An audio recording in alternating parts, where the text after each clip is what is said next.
Olá, está começando o programa Análise Direta, diretamente dos estúdios de São Paulo, exibido no Brasil todo e mais 55 países. Hoje nós vamos tratar de um assunto que está presente na sociedade em qualquer parte do mundo, a intolerância, seja ela na política, na religião, nas torcidas organizadas, nas manifestações, enfim, no Brasil ou no exterior.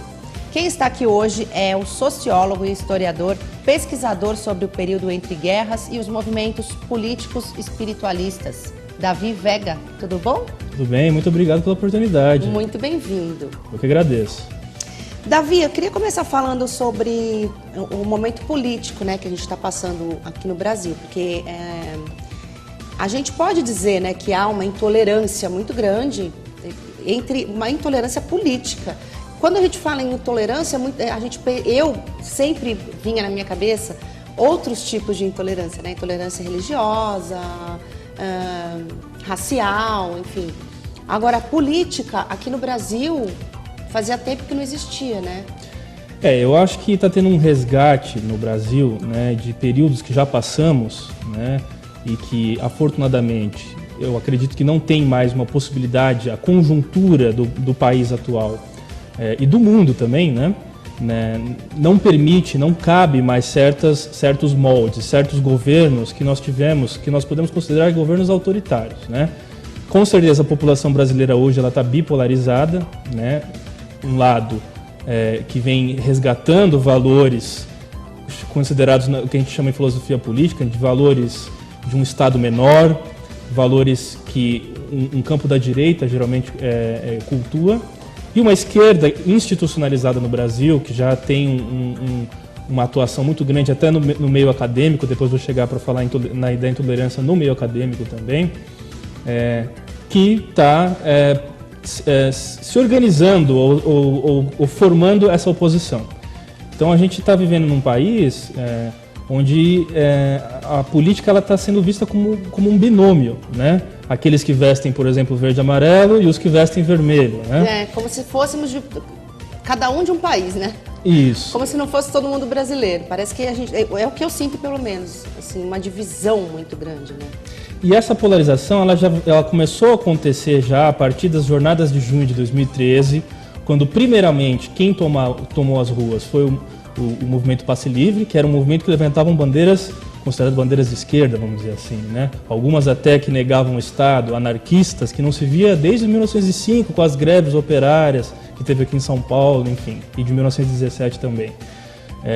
Então teve um certo resgate, que, principalmente na juventude, né, que fez com que o jovem participasse, e eu acho bom que o jovem participe da política. Agora há meios e meios para se participar, né?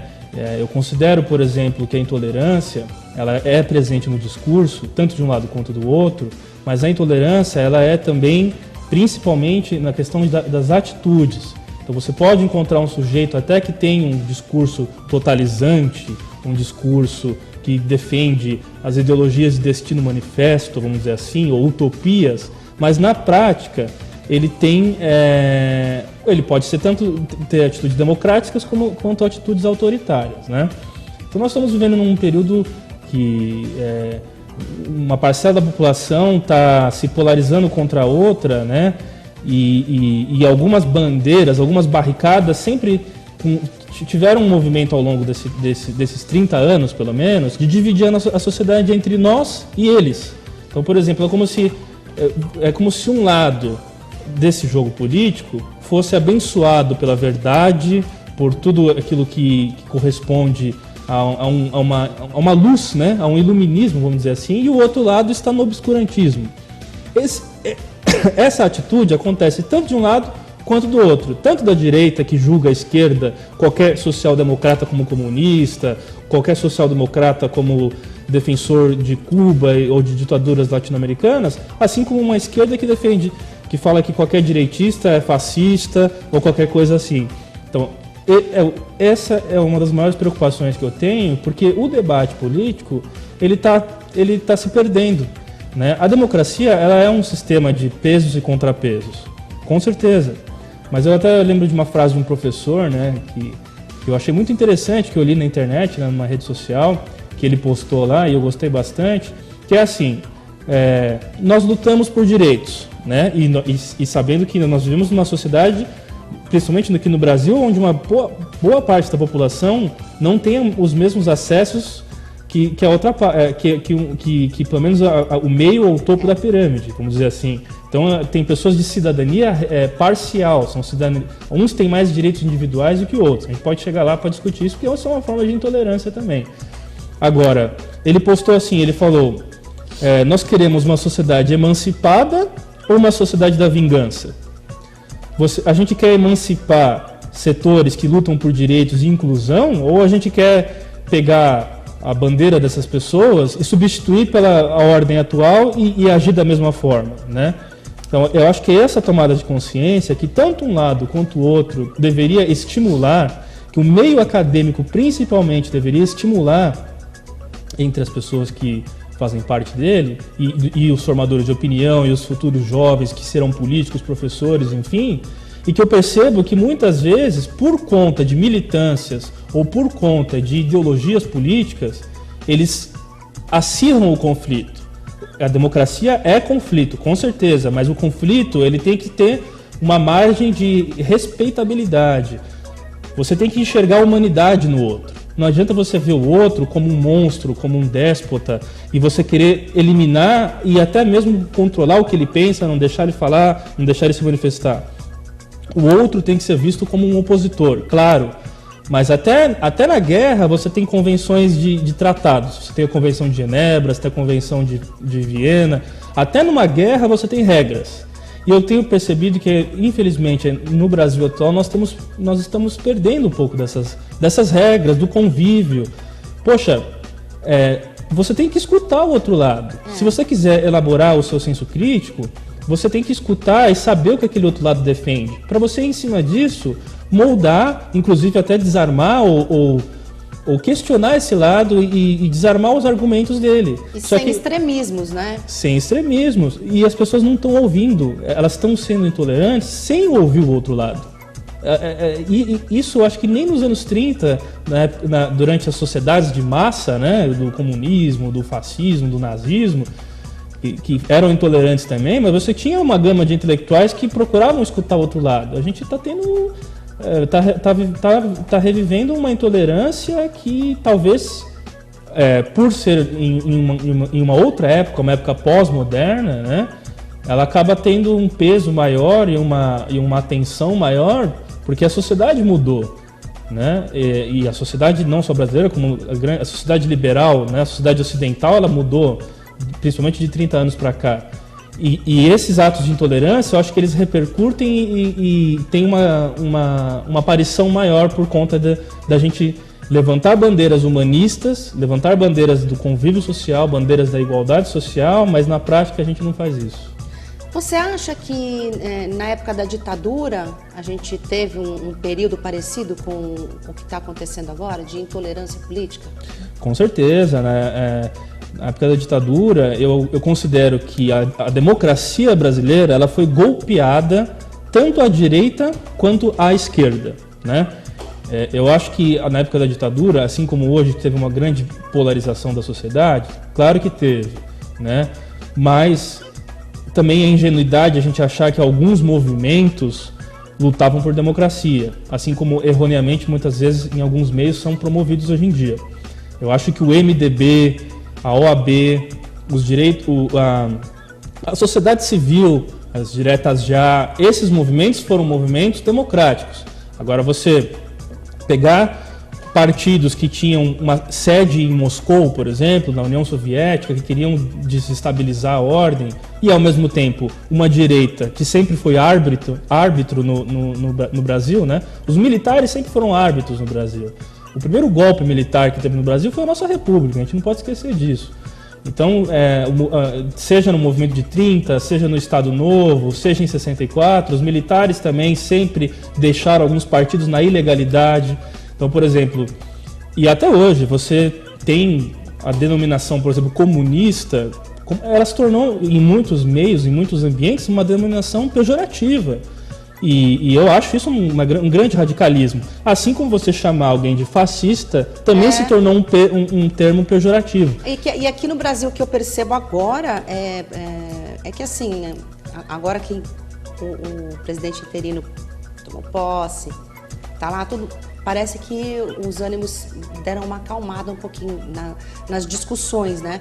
Mas na época que a presidente Dilma ainda estava no poder, o que eu percebia era uma intolerância a ponto de, se você falar, não, ó, eu sou contra esse governo é corrupto, esse governo roubou, não sei o que lá, a pessoa te chama de fascista.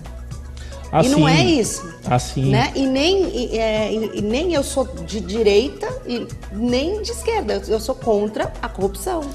Sim, com certeza. Eu acho que o radicalismo ele não é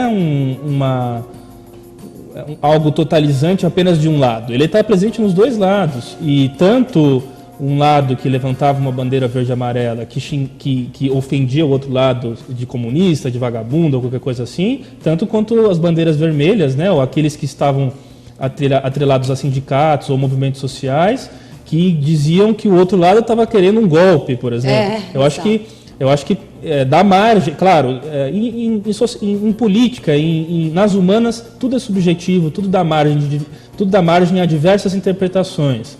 Mas eu acho que existem algumas que elas são elaboradas ou constituídas de uma forma proposital, né? Então, por exemplo, eu tenho plena certeza, né? É difícil de falar assim, mas eu estou convencido, melhor dizendo, né, que uma boa parte dessas pessoas que chamam o outro de comunista, por exemplo, nunca leram o Capital, não tem noção do que é mais-valia, não conhecem Marx. Assim como as pessoas que estão do lado das bandeiras vermelhas chamam o outro de fascista, não sabem que o fascismo foi um movimento coletivista, um movimento de massas, não tem nada a ver com o liberalismo. O liberalismo era combatido pelos fascistas, inclusive pelas ditaduras fascistas. Então, você chamar um liberal de fascista, também você está sendo deturpado. Eu acho que aquilo que eu volto a dizer, esses termos se tornaram pejorativos por conta de setores de militantes ideólogos, tanto de um lado quanto do outro, que querem acirrar o conflito e acabam generalizando e rotulando todo um lado e outro. Quando uma pessoa faz isso porque ela não tem muita informação, ela é parcialmente politizada, eu até entendo. O que eu não consigo entender é como acadêmicos, pessoas que sabem disso, pessoas que sabem do regime fascista, pessoas que conhecem o regime comunista, pessoas que sabem que liberalismo ou conservadorismo não necessariamente, dependendo do caso, né, vai por uma bandeira ou vai por outra, eles utilizam isso como bandeira, como um jeito de agregar mais militantes ou e principalmente jovens que têm o coração um coração que vive nos extremos, coração né? Guerreiro. Coração guerreiro. Os jovens são sempre assim, né? E usam isso como massa de manobra, né? Usam esse discurso para realmente incitar um conflito que, claro, como volto a dizer, na democracia é importante o conflito, mas não dessa forma. Não você incitar o outro, jogar pedra no outro, né? Não com radicalismo. Não com radicalismo. E com violência, né? Que é o que tem acontecido ultimamente, né? A gente vai para o intervalo, mas rapidinho a gente volta e vamos falar um pouco mais sobre intolerância. Não saia daí que a gente volta já.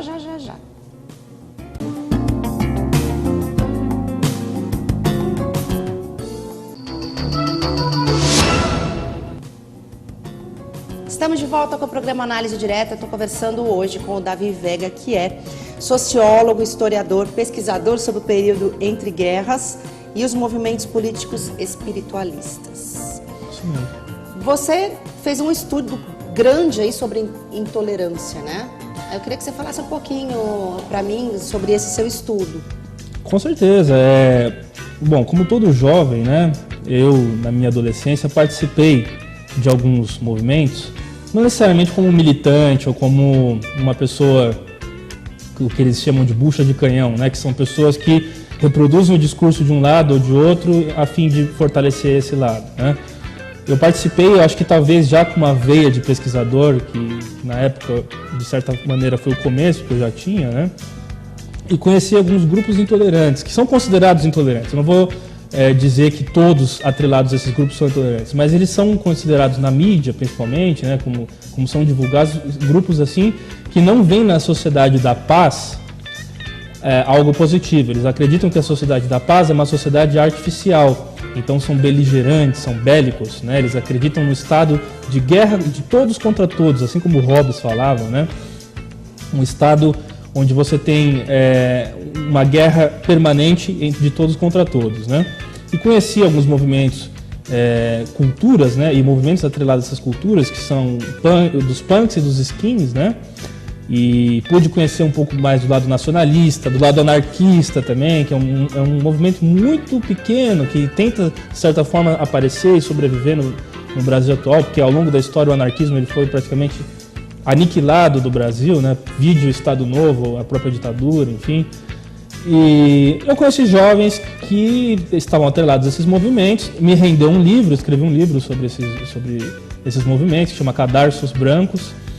E o que eu pude perceber é que algumas pessoas atreladas a esses movimentos agem de forma intolerante, e já uma outra parcela não.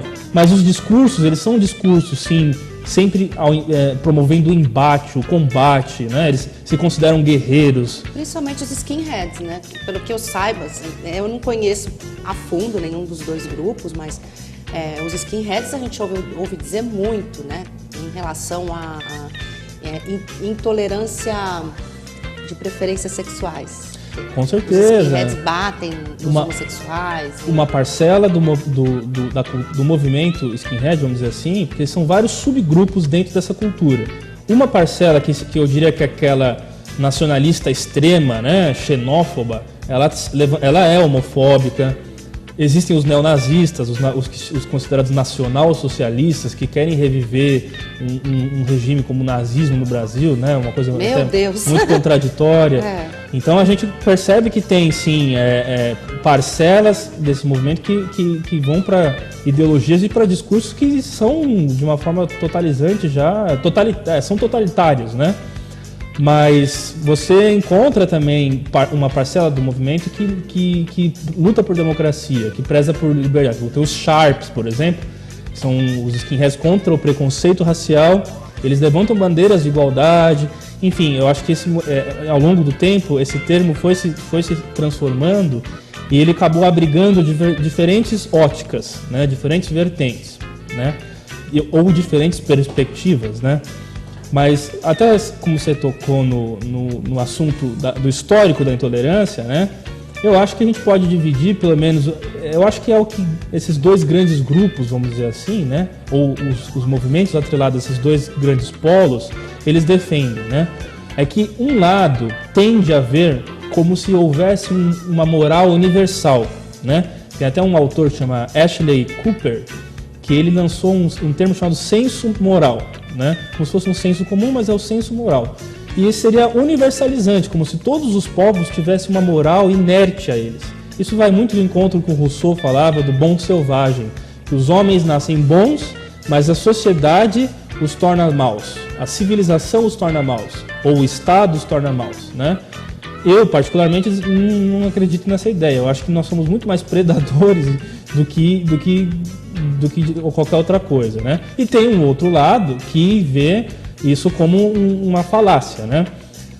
Mas um dos autores que mais trabalhou o caso da intolerância, e foi interessante, foi uma das primeiras campanhas públicas que deu muito certo na história, foi aquele filósofo chamado Voltaire, no século XVIII. Ele analisou o caso de Jean Calas, que era um francês que foi acusado de ter matado o próprio filho.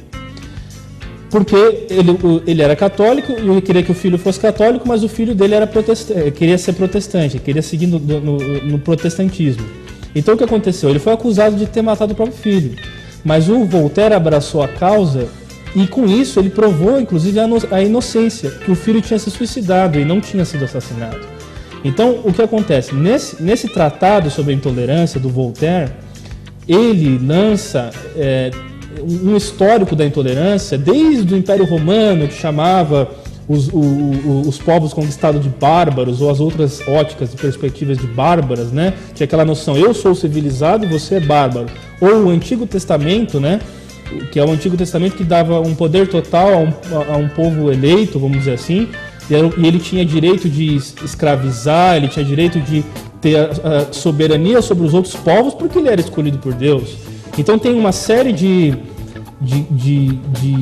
intolerâncias que ele compõe, e ele estuda a fundo, Voltaire, né, e compõe esse tratado sobre a intolerância, que eu acho que deveria ser lido ou deveria ser trabalhado em muitos meios acadêmicos hoje, porque a gente estuda as sociedades de massa, estuda o nazifascismo, o comunismo, enfim, mas a gente não entra nessa questão necessariamente da ausência de pensamento, né, ou da naturalização da barbárie, né, a banalidade do mal, né, e isso é uma coisa que sempre foi naturalizada em muitas sociedades, né, e a gente tem visto um dado interessante, Patrícia, é assim, na Primeira Guerra Mundial, por exemplo, 10% das pessoas que morreram na Primeira Guerra Mundial eram civis. Na Segunda Guerra Mundial, 50% eram civis. Nas guerras que aconteceram ao longo da Guerra Fria, né, do combate da polarização entre Estados Unidos e União Soviética, o Vietnã, 80% eram civis. Já nas guerras mais pós-modernas agora, a gente tem praticamente quase a totalidade de mortes de civis.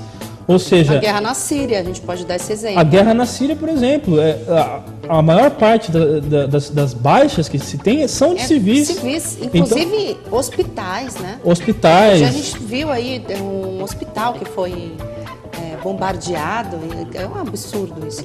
Ou seja, nós nos tornamos mais covardes, né? Eu acho que nós crescemos e abraçamos causas de direitos humanos, abraçamos causas de igualdade, abraçamos diversas causas e temos um discurso forte hoje em dia, assim, mas parece que de certa forma, em alguns campos ou em alguns lugares, nós nos tornamos, ou na própria atividade bélica, na própria guerra, nós nos tornamos mais covardes, né? Não são mais soldados que morrem, são os civis.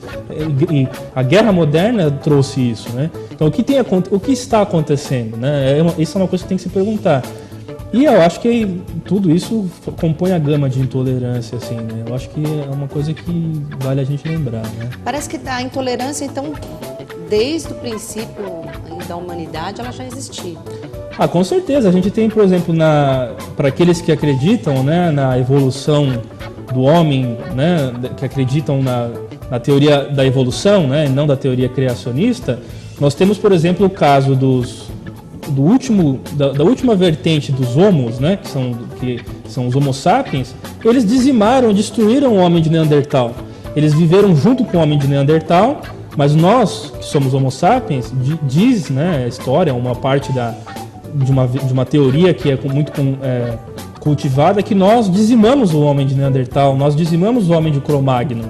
Então, por exemplo, até mesmo na evolução do homem, você já percebe que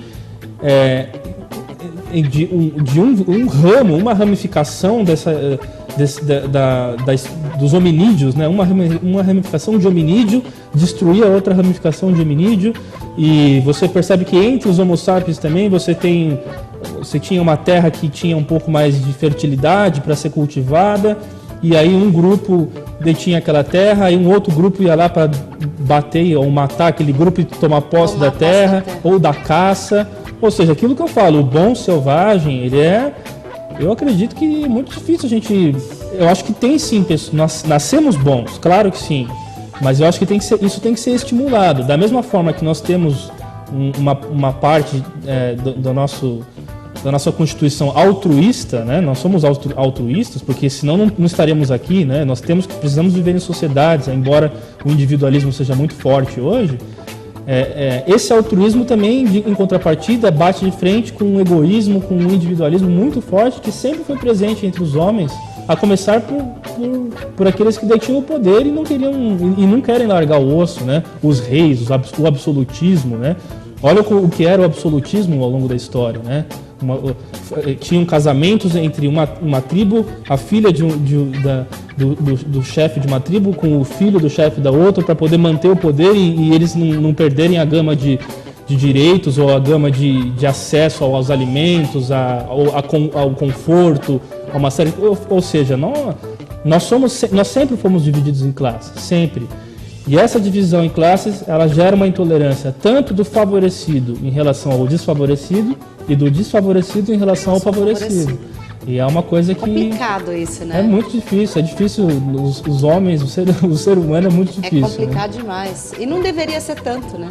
Não deveria ser. Porque, como você mesmo estava falando sobre o seu estudo, nós nascemos bons, né? Quem que escreveu? Foi o Voltaire, você falou? Não, o Rousseau. O Rousseau, ele é partidário da ideia do bom selvagem, que nós nascemos bons e a sociedade nos corrompe, né? Então, aí realmente, assim, nós nascemos bons. Um bebê é bom. De certa forma, sim. De certa forma, sim. E aí, com o tempo, alguns certos valores, né, individualistas vão tomando conta da cabeça das pessoas, né? Com certeza, né? A forma que nós somos constituídos, muitas vezes, ela obriga com que a gente... eu acho que está ligado também ao instinto de preservação, né? Mas o instinto de preservação faz com que nós enxerguemos, vamos supor, a própria família como semelhante e a família do outro, muitas vezes, não como semelhante, como uma oposição, como uma coisa contrária. Então, eu acho que o egoísmo não necessariamente, ou o individualismo não necessariamente é em relação a uma pessoa só, mas eu acho que há uma gama ou um grupo de pessoas que você consegue reconhecer como semelhante. Esse é um dos maiores problemas da intolerância, é você não enxergar no outro a humanidade do outro. É como se o outro não fosse uma pessoa para você, ele não existisse, você não reconhece ele. Nossa, é bom refletir sobre isso, né? Pensar sobre isso. Ah, com certeza. Se a gente fizesse um pouco desse exercício, eu acho que no debate acadêmico, no debate político, no embate nas ruas, seria muito diferente as coisas, né? Assim como você tem países que têm níveis de civilidade maiores do que outros, né? Por exemplo, se você pegar os países da Escandinávia, você tem, lógico, é outra realidade, os países são menores. A gente não vamos discutir os fatores que levam a isso, mas são países que têm uma civilidade maior do que você pegar, por exemplo, países das ditaduras africanas, vamos supor assim, que vivem com guerras civis e tal, ou países do Oriente Médio que estão em constantes guerras. Existem países mais, não digo civilizados, eu não gosto dessa palavra, mas com um nível de civilidade e de direitos que são mais concedidos e são mais fortalecidos do que outros, né? É engraçado isso, né? É engraçado. Eu gostaria de entender o porquê, que realmente existe mesmo. Inclusive países onde existe uma igualdade maior entre as pessoas, né? Todos são cidadãos, todos se respeitam, né? Todos respeitam as leis. A gente estava vendo outro dia uma notícia de um político japonês, né, Fabi? Que foi acusado de corrupção e com vergonha, ele foi só acusado, não houve provas, né? E com vergonha ele renunciou. E olha que diferença disso daqui do Brasil, né? Isso. Eu vou fazer uma pausa de novo, mas é rapidinho, a gente vai para o intervalo, mas a gente volta daqui a pouquinho, não saia daí, que a gente volta já já falando sobre intolerância. Até já.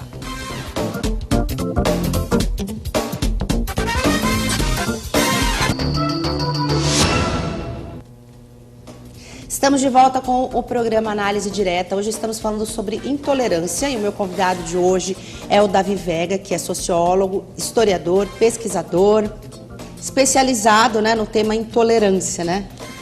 Você estava falando no primeiro bloco sobre intolerância no meio acadêmico, né? Fala um pouquinho mais sobre isso. Está acontecendo uma intolerância muito grande?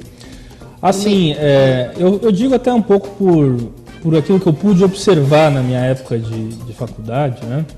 E alguns relatos que colegas e outros amigos me contavam, né? Eu acho que tem toda organização, toda instituição, ela tem um discurso imperante. Se você pegar, por exemplo, uma escola papal, é lógico que ela vai ter um discurso católico. Se você pegar uma escola de pastores, vai ter um discurso protestante, enfim. Só que isso é perfeitamente normal, não estou falando que não deva existir isso. Só que instituições do saber que se apresentam como democráticas, como escolas livres, vamos dizer assim, eu acho que muitas vezes elas deveriam prezar por essa medida de pesos e contrapesos, vamos dizer assim. E eu percebo que às vezes você tem um discurso imperante também. Então é como se você não pudesse ter uma oposição àquele discurso. Tem um filósofo brasileiro chamado Mário Ferreira dos Santos, que ele foi praticamente execrado da Academia Brasileira de Letras, né? da Academia Brasileira, né? Porque ele não é um materialista histórico em determinados casos, enfim, ele é mal visto porque ele acha que não tem que ter uma separação entre ciência e religião, ele acha que a separação entre ciência e religião gera um conflito e um conflito desnecessário. Não estou dizendo que sou partidário das ideias dele, mas eu acho que você não tem que deixar de reconhecer, por exemplo, um acadêmico ou um intelectual por ele compactuar de uma ideia ou de outra. Senão você vai estar fazendo a mesma coisa que os governos arbitrários ou os golpes de Estado ao longo da história do Brasil fizeram, por exemplo, com a esquerda, né? Os comunistas sempre foram da ilegalidade, né? Foram considerados ilegais em 1937 no Estado Novo, foram considerados ilegais depois do período democrático, ficaram pouco tempo participaram da primeira eleição, né? Onde tinha os 2 brigadeiros em 45, mas depois o Dutra voltou a deixar o Partido Comunista na ilegalidade. Enfim, e o que eu tenho percebido é que esses que por muito tempo ficaram na ilegalidade querem tornar alguns movimentos contrários na ilegalidade também. É isso que me espanta muito. Então, Espanta demais. Por que isso? Porque você, você que sofreu na carne, Exatamente. Você que sabe o que é ser considerado ilegal, não ter direito à manifestação, não ter direito à expressão de suas ideias, você quer fazer isso com o outro lado também. E em muitas universidades, isso é um problema. Porque historicamente falando, o Golbery, na época mais ou menos no final do regime militar brasileiro, ele tinha uma ideia que era uma ideia chamada de panela de pressão, né? Se a gente cercar muito e privar de direitos e massacrar muito a oposição, que no caso na época eram os que eles consideravam subversivos, os comunistas, enfim, a gente vai perigoso ter uma guerra civil, perigoso isso explodir, assim como uma panela de pressão. Então vamos soltar um pouquinho, né? Deixar eles se manifestarem de certa forma, vamos dar um espaço para eles, e igual aquele vapor que sai da panela de pressão, vamos deixar eles terem um pouquinho de atuação para a gente não causar uma convulsão social. O que aconteceu? Eles se ocuparam e se alastraram no meio, principalmente no meio acadêmico, porque eles são partidários também de uma ideia que é a ideia da hegemonia, que é uma ideia do Gramsci, por exemplo, né? Então você tem que ter um discurso hegemônico e praticamente não deixar ter nenhuma oposição. Eu não estou falando que todos os acadêmicos, todos os professores fazem isso, não é generalização. Mas eu acho que no meio acadêmico hoje, assim como em outros lugares onde se promove a cultura, tem um lado que está sendo desfavorecido e que agora modestamente tem aparecido, que seria mais ou menos o lado dos liberais, né? Ou os liberais conservadores, vamos dizer assim. Mas mesmo assim ainda muito pequeno e embora depois que o Muro de Berlim caiu, né? E disseram que o capitalismo foi vitorioso, no campo econômico ele pode ter saído vitorioso, mas no campo artístico, no campo acadêmico e no campo intelectual, com certeza foi a oposição a ele que saiu vitoriosa, né? É verdade, é verdade. A gente vê agora, hoje, né, os artistas brasileiros defendendo a ideia de que houve um golpe aqui com certeza. No Brasil, né? Então, a gente vê aí no meio artístico muito mais gente da esquerda do que da direita. E eu acho uma besteira isso, porque eu acho que hoje não tem muito mais espaço para ser totalmente esquerda, totalmente direita, esses dois extremos aí, né? Com certeza. Até voltando à metáfora do Muro de Berlim, depois que o muro caiu, é muito difícil, tanto esquerda como direita, elas se fundiram. Você tem, por exemplo, partidos sociais-democratas que eles têm medidas socialistas, né, medidas de um estado de bem-estar social, que são medidas historicamente fabianas, medidas de esquerda, e você tem partidos de direita que precisam também de medidas de esquerda, assim como partidos de esquerda que precisam se aliar ao liberalismo, ao capitalismo. Hoje, essa separação, ela fica muito difícil, só que ainda nós vivemos numa sociedade bipolarizada, onde se tenta separar isso, e você pode identificar talvez a esquerda ou a direita por uma cor, mas se você vê na prática, às vezes elas não têm muita diferença. Então eu acho que esse fica cada vez mais difícil a gente tentar separar entre nós e eles numa sociedade e num mundo que se torna mais dinâmico e mais universalista, né? Então, concordo com você. Existe algum lado bom da intolerância? Existe algum... até que ponto que ela pode ser positiva? Olha, eu acho que ela é utilizada, principalmente em governos bélicos, né? Governos que precisam fortalecer um exército, governos imperialistas, governos expansionistas, né? Ela é necessária, ela foi necessária ao longo da história. Você precisava ter uma juventude imbuída de um sentimento extremamente nacionalista, ou imbuída de um sentimento extremamente intolerante numa Alemanha nazista, ou uma juventude comunista, stalinista. Enfim, a intolerância ela foi usada em governos, principalmente em regimes totalitários, como um meio de fortalecer esses regimes, né? E eles não tinham o discurso da tolerância, não tinham o discurso da democracia. Eles acreditavam que a democracia era para os fracos, ou pelo menos alguns diziam que democracia só seria possível depois de arrumar ou deixar a sociedade pronta para que ela estivesse, para que pudesse cultivar a democracia. Então eles tinham a pretensão de que a democracia seria apenas depois de você conseguir um destino manifesto daquela população. Então eu acho que ela foi utilizada e ela ainda é utilizada por militantes tanto de um lado quanto de outro, infelizmente, né? Mas eu acho que nós vivemos em tempos que vai ser difícil a gente rever aqueles horrores que a gente assiste impassível diante de um televisor. Mas, enfim, eu acho que a intolerância é mais em casos pessoais do que em casos coletivos hoje. Né? No passado ela poderia ter sido mais em casos coletivos, assim como o Ortega y Gasset falava no Rebelião das Massas, né? Hoje são pequenos grupos, né? Mas são pequenos grupos tão insignificantes que seriam mais considerados como casos individuais, né? Não é mais aquele sentimento de massa. É muito difícil até por conta do mundo virtual, da internet e de uma tomada de consciência que nós temos hoje. Que bom que nós temos, né? Que a gente evita repetir os horrores que ao longo da história... que aconteceram no passado, né? Aconteceram. Muitos horrores mesmo. E acho que a sociedade está caminhando, né? Eu queria saber se você concorda comigo, que a sociedade está caminhando para não haver mais, ou haver cada vez menos intolerância. Você concorda? Tem um esforço muito... Embora eu acho que a gente está sendo mais covarde nas guerras, a gente está tendo uma tecnologia sendo usada a favor da beligerância, da guerra, enfim, de uma série de coisas, eu acho que tem um movimento muito forte que já é inerte ao ser humano, né? Ele foi trabalhado ao longo do tempo, que ele acabou se enraizando em diversas sociedades, que a gente tende a evitar o conflito, né?